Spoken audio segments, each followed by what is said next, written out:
Aerial installation and earthing.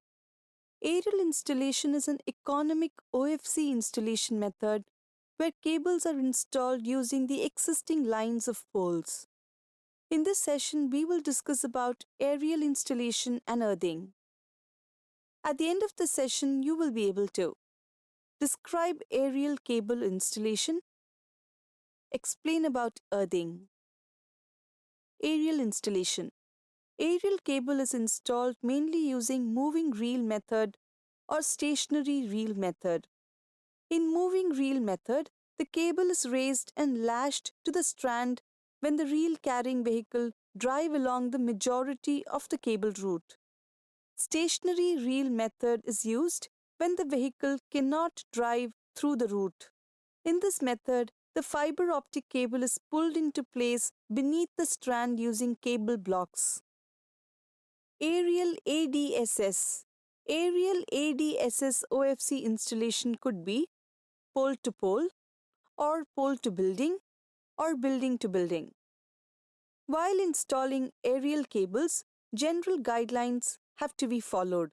The suspended span of the aerial cable is not expected to go beyond 150 meters.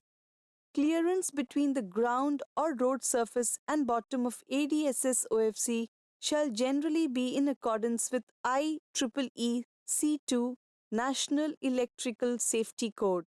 The minimum clearance required at the lowest point of the suspended cable shall be as follows, unless insisted otherwise by the authority having jurisdiction over the area or facility. The minimum clearance of aerial cable running parallel to public roads and footpaths should be 6.5 meters. If the cable is crossing the road or footpath, then the minimum clearance should be 9 meters. For residential areas, the minimum clearance shall be 2.5 meters over any non-vehicular area and 4 meters in vehicular driveways.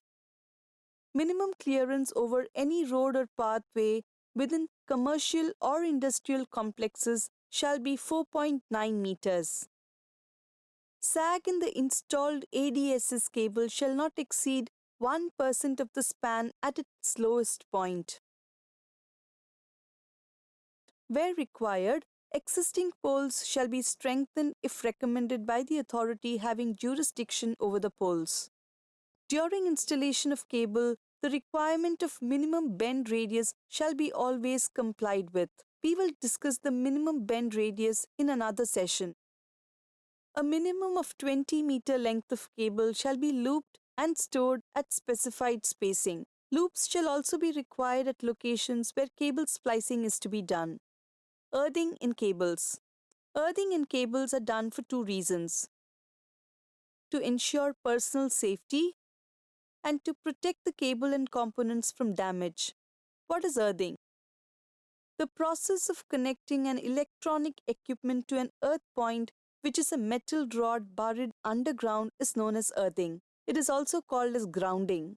Any excess current from a leaking wire finds an easy path to flow to ground, thereby safeguarding the people and the equipment. If the equipment is not earthed, then the equipment can get damaged or the person handling the equipment can get an electric shock. In armored cables, the armor can build up a static charge of thousands of volts without being connected to anything because of its proximity to high voltage cables or because of lightning or other types of static discharge. So the armors of the cables which are spliced at the joint chamber are connected to each other throughout the route and are earthed at the termination point. With that, we have come to the end of the session.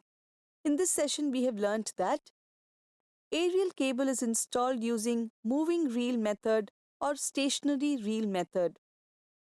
Aerial ADSS OFC installation could be pole to pole or pole to building or building to building. Earthing in cables are done for two reasons: to ensure personal safety and to protect the cable and components from damage.